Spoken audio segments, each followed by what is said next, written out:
Welcome to the next installment of my journal, of my yap session. A lot has changed since the last video. As you can see, a lot has changed. But in all seriousness, the topic of today's video relates to a lot of things that has happened in the past month or so. And the topic is slaying the dragon and being lost. What do I mean by slaying the dragon? Well, I'm referring to doing the hard thing, doing the thing that you don't want to do because it's hard, and the one task that you've been avoiding because it's going to be hard and you're going to suck at it. As much as you don't want to do it, you need to do it. I've done that all my life. Honestly, I've been a lazy piece of shit. I've always tried to do it the easy way throughout high school. For the people that know me, know that I never really was the person to do things on time. I always kind of procrastinated and turned it in like 11:58. And I am kind of shifting from that because in college I realized that doesn't really work. It does, but you have to go with the mentality C's get degrees. If you are better than that, you know it doesn't work. So I'm slaying my dragons one by one, doing the things that I thought was impossible and hard, and realizing I actually like them. And it's just my lazy side is what's been killing me. And my laziness comes from a lot of different factors, from the way I grew up, from my habits, the way I learned about habits, and most importantly, my circle, people I surround myself with. Why is that important? Well, slaying the dragon is it's kind of like a milestone. You do it and you're like, wow, I did this hard thing, then I can do the next. A really good buddy of mine has done a lot of them dragon slaying. He has done amazing things, and if you're watching, you know who you are. Running marathons, doing bodybuilding shows, absolutely crazy beast, and it's just inspiring. And then I remember sitting back once and I'm like, what the fuck have I done that's as cool as that? I want to go slay the dragon. I want to go do something that's hard and something that's respectable in my own eyes. So that's where we're at. Why is this important? Well, because your life becomes significantly better the more dragons you slay. It's a fact. If you go do the hard thing, for example, if you go run that marathon, if you go to the gym for 3 months straight, not skipping a day, that's a hard thing. And the only thing you get is positive things, even if it's learning skills. If you want to learn how to code, if you want to read more, whatever it may be, it's still better than doing nothing. I can compare this to another method used by a lot of people who are into productivity, and that's eating the frog in the morning, which basically means doing the hard task in the morning, the first thing you do. And that has been working the best for me, especially getting some of my more mentally challenging work done. That sounds kind of silly, but the reason why I mention that is because most people like the idea of finishing a task, but then they actually don't finish the task because they've been putting it off and off and off, and they're like, oh, well, I have to go to sleep.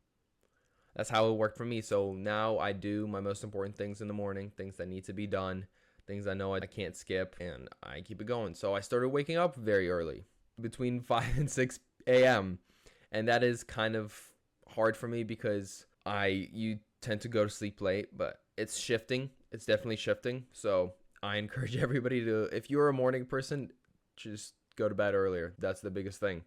People like to do all these crazy morning routine productivity hack bullshit. That won't amount to anything. Just go do the work. Just go to sleep early. Set an alarm to when you want to go to sleep. I've been doing that for the past couple days. I want to keep the streak going. I'll definitely update it in the next video. I don't want to stop because when I wake up early, even when I feel like shit, I get stuff done because it's just kind of chaining habits together. That's a concept that I pulled from Atomic Habits. It's somewhere over there. It's a great book for anybody looking to get their habits back in order. I bought it for a buddy of mine. It's an amazing book, and it's just simple things. It's just how to quit bad habits and how to get good habits. I think everybody should read it, especially if you are looking to improve your life in any sort of way, shape, or form.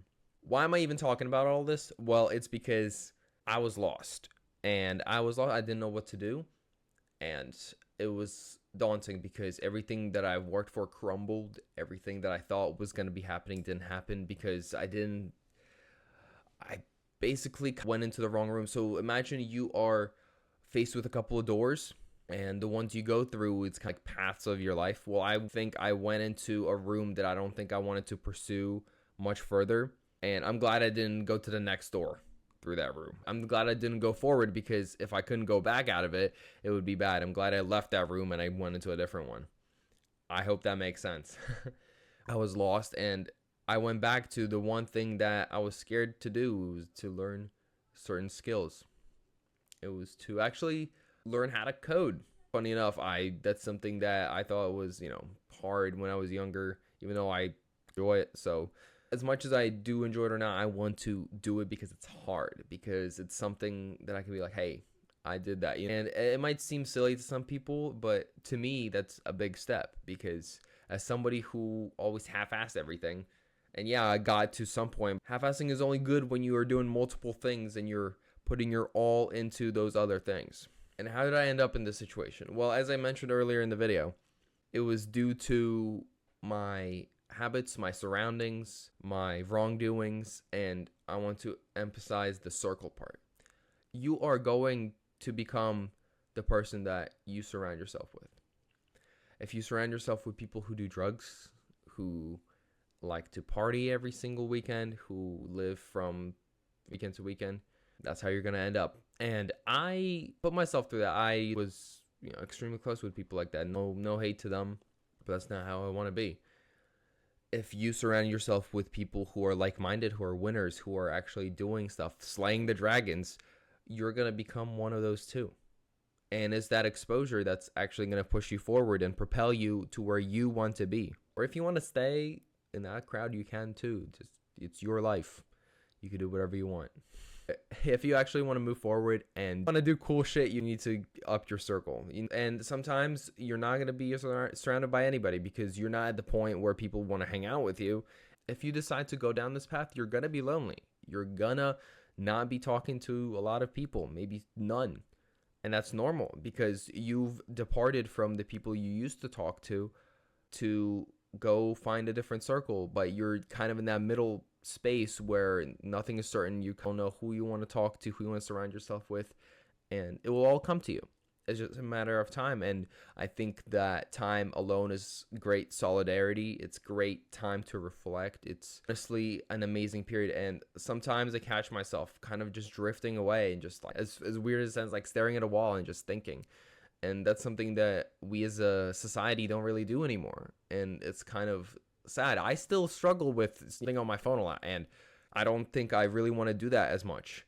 Because when I sit and do nothing, or when I go for a walk, or when I'm just walking my dog or sitting on the bench, whatever, I get the best ideas, and I always write them down. I carry a little journal with me. Here, where is it?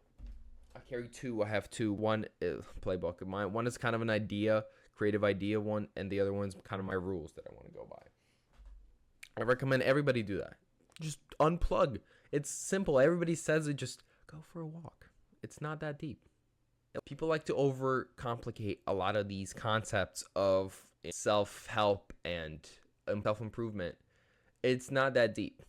It basically boils down to just go to sleep earlier and just don't do the bad things. You don't have to have a crazy routine throughout your day to accomplish great things. It's just consistency. And that's something I actually struggle with as well. I'm building up my consistency. I think I'm doing great. I think I'm pushing it step by step, but I know some people might struggle with that a lot more. Maybe they're behind or ahead of me in this path, and they know that it's important, because it's just the little bits day by day is what builds up. And if you take those crucial steps of changing your circle, of slaying the dragon, and start building up that consistency, changing your habits, things are going to turn up. You're not going to be lost anymore. The dragons will disappear by just looking at you, because you're doing the hard things, because you are doing all this shit. The more you do it, the easier it will get. It's not because the tasks will be easier, but it's because you're going to be a way stronger person mentally. And I do want to emphasize the circle part. Just beware who you surround yourself with. Things you thought were radical are going to be normalized, and it's going to be part of your day-to-day life, and you're going to be like, oh, that's fine. Even though the past you that wasn't thinking like that would be freaking the fuck out. Just keep that in mind. My question to you is, what dragon have you been avoiding? That's something to think about. Thank you so much for watching. If you made it this far, listen, I appreciate it. This is my honest, raw thoughts. I didn't script anything. I just had a couple of bullet points written down, and I just wanted to get these thoughts out because it's been happening in my life. I have a video lined up that I want to post this upcoming month. I think I'm going to have October's 2 uploads because I want to post my trip to Puerto Rico. It was amazing. I made it happen. It was great. And a lot has happened since I last uploaded a video, and I definitely want to keep this streak going. I love doing this stuff. I love talking to you guys, and the feedback I got from my last video has been nothing short of amazing.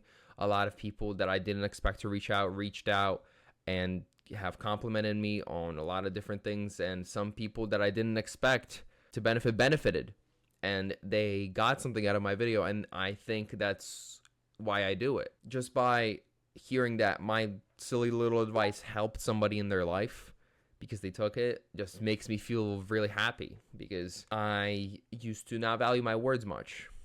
Hearing that my words have an impact is very rewarding. See you in the next video. The next one's going to be a banger.